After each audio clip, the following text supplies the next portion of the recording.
Noticias y protagonistas.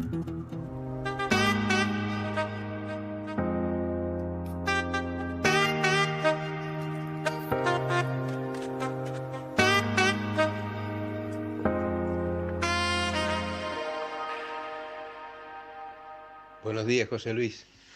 Me he quedado asombrado ayer con la muerte de este sujeto, Carlos Menem, traidor a la patria totalmente, corrupto, entregador. No nos olvidemos que no solo tuvo que ver en la voladura de la fábrica militar de Río Tercero, importantísima fábrica militar, donde se fabricaban los cañones Citefa. Fue el que sacó el servicio militar obligatorio, entregador del proyecto Cóndor. Y lo que da vergüenza ajena es ver a los legisladores rendirle homenaje. Ahora resulta que un traidor, un entregador, porque muere deja de serlo. Qué cosa, ¿eh? Nos muestra la catadura de la legislatura que tenemos. Nada más, gracias. Bueno, en líneas generales, en cualquier país, Richard Nixon recibió exequias presidenciales en Estados Unidos, ¿sí? Los presidentes, por más que los presidentes ungidos, por más que hagan una campaña detestándose en Estados Unidos, al momento de asumir, hay todo un protocolo. El único que lo ha roto es Donald Trump, que rompe con una historia de más de 200 años.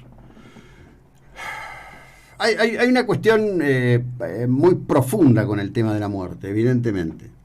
Más de una vez se han incomodado aquí cuando, hablando del tema del COVID, de la pandemia, de lo que ocurre, digo, bueno, miren, vinimos para irnos, ¿no? Es decir, alrededor del tema de la pandemia, por ejemplo, se construyó un discurso que impactó a nivel global y que en la Argentina ha servido básicamente para conculcar derechos cívicos, para arbitrariedades y barbaridades perpetradas por los actores del poder en todos los distintos niveles, en todos los distintos niveles.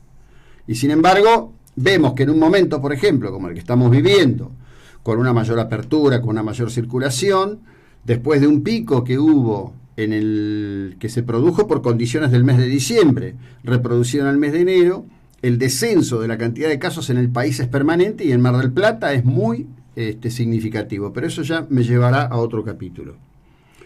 A ver, es prácticamente imposible ponerse de acuerdo. Yo realmente ayer vi gente que quedaba muy tocada en el momento en que se comunicaba esto. La primera cuestión es una pregunta que no es de la política, es una pregunta que es de la vida. ¿Qué es lo que nos pasa frente al tema de la muerte? ¿Qué es esto? ¿Cómo lo vivimos? ¿Por qué alguien que en definitiva genera este tremendo marco controversial y que seguramente en la visión de este oyente tiene mucho para ser acompañado y para ser dicho, por supuesto?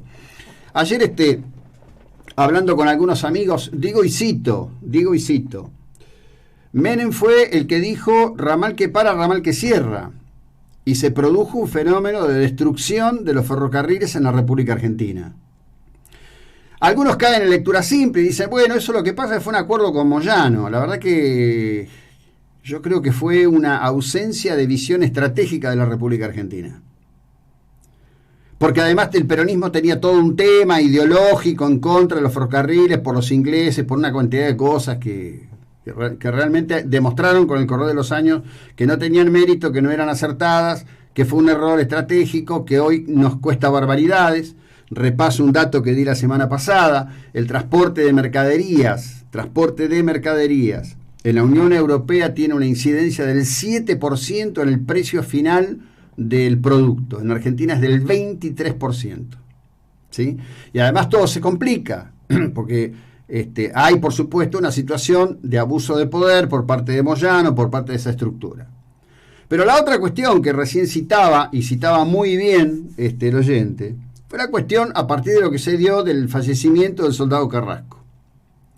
Carrasco fallece por la acción absurda, inadecuada de un teniente que fue identificado, que fue llevado a proceso, que fue condenado, y la respuesta fue anular el servicio militar. En realidad encontraron un atajo, porque en ese momento lo que buscaban de cualquier manera de reducir el costo operativo de las Fuerzas Armadas en la República Argentina.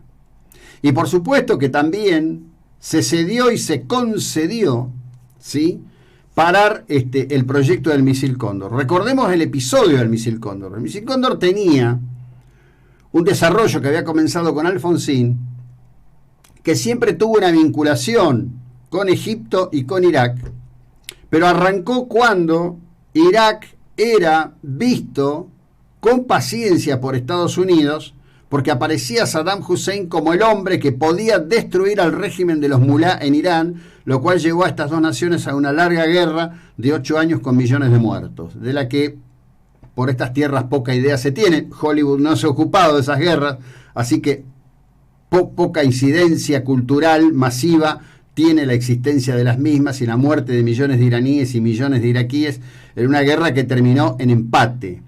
Pero en ese momento, digamos, como que se dejaba hacer. Lo que no se advirtió con el cambio de situación es que Irak pasó de ser, digamos, un régimen tolerable por necesidades estratégicas a un régimen abominable por razones de derechos humanos. Esa oscilación no se vio en Argentina. Cuando Guido Itela, que iba a ser ministro de Economía, después de decir una frase que era de verdad, pero resultó tremenda en ese momento, Guido Itela dice: Argentina necesita un tipo de cambio recontra alto. Guido Itela estaba lúcido, sabía de lo que hablaba, sabía de la inconsistencia de los precios internos de Argentina y la necesidad de un cambio recontra alto para poder tener condiciones favorables en el plano de la exportación de productos. En un mundo distinto, antes de la soja, hay una cantidad de cosas que son diferentes. Pero ¿qué ocurre? Cuando viene el tema del proyecto Cóndor, cuando viene la presión norteamericana por el proyecto Cóndor, porque lo que planteaban era que no hubiese transferencia de tecnología a Irak, Menem hace lo mismo que con el servicio militar, elimina la cuestión. Y Guido Itela dice: prefiero exportar 300.000 kilos de limones por año a Estados Unidos a seguir con este proyecto.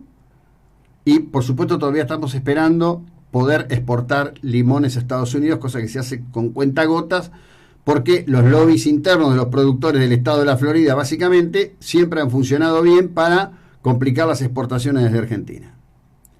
Y el peronismo, en este sentido, llamémoslo como querramos, sigue teniendo el mismo grado de confusión en las relaciones internacionales. Este grado de confusión llevó a que Argentina se negara a recibir al guardacostas Stone en el puerto de Mar del Plata.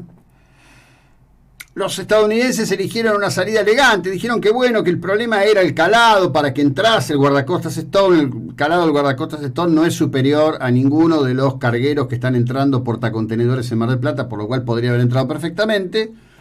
Digamos, eligieron una manera elegante. ¿Cuál fue la respuesta? La respuesta vino a través de la cuenta de Twitter del Comando Sur, informando que un submarino nuclear estaba en las aguas del Atlántico Sur, lo que motivó que el gobernador de Tierra del Fuego saliese a decir que esto era una barbaridad, que esto rompía marcos establecidos y demás, y el ex canciller Faurí dijo algo que era de lógica. El Comando Sur hizo visible la presencia de este submarino en el Atlántico Sur como respuesta a la actitud argentina de no recibir y no compartir el patrullaje para evitar la pesca ilegal. Y acá viene el otro punto. El viernes hablábamos del rol de la estación china en el sur, en el control de telemetría, recepción de datos, de esta sonda china que está en Marte. Y la pregunta es: ¿está mal o está bien que estén los chinos? Me parece que ni está mal ni está bien. Lo que está mal es el secreto. Y el secreto le pone a esto una tensión. Porque, para sorpresa de muchos, Joe Biden no se subió al Fuerza Aérea 1, no fue a Beijing, no se inclinó ante Xi Jinping y no le dijo: le entrego las llaves del reino. La tensión va a ser cada vez más intensa. Es más, en el fin de semana salió un artículo que habla de acciones coordinadas entre Irán, Rusia y China en el Índico. El tablero mundial se está moviendo. Argentina está ubicada, como todos bien sabemos, en el continente americano. Seguimos con problemas para definir en dónde estamos. Seguimos con serios problemas para definir en dónde estamos. La coalición castrochavista que co-gobierna la Argentina a través del Instituto Patria y la persona de Cristina complica a la sociedad argentina en su conjunto. El mismo tipo de extravío ideológico que terminó llevando a que un hombre hoy en su velatorio, admitido y confeso islamita, hiciera su primer viaje al exterior para visitar a Israel e incorporarse a la República Argentina al esfuerzo de guerra de la llamada Guerra del Golfo. No es tan difícil entender algunas cosas. El problema es que siempre el precio lo pagamos todos nosotros. Todos nosotros. Quiero cerrar con esta imagen. Es la imagen de Sarmiento. Esto es para los que comparten en streaming. Hoy son 210 años de su natalicio.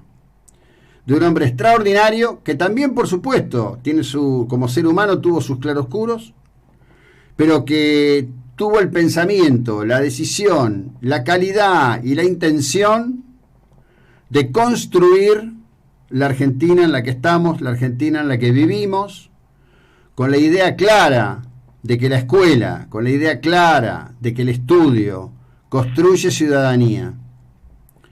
Este ha sido un año, en muchos sentidos, ya por breve extraordinario.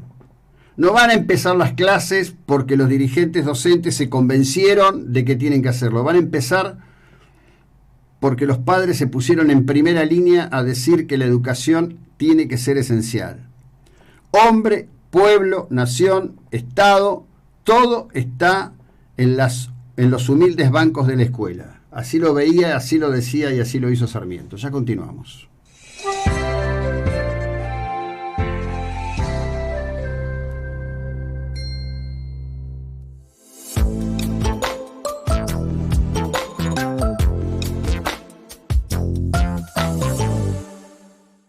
Hola, es para darte un mensaje que poco tiene que ver con lo que expreso habitualmente.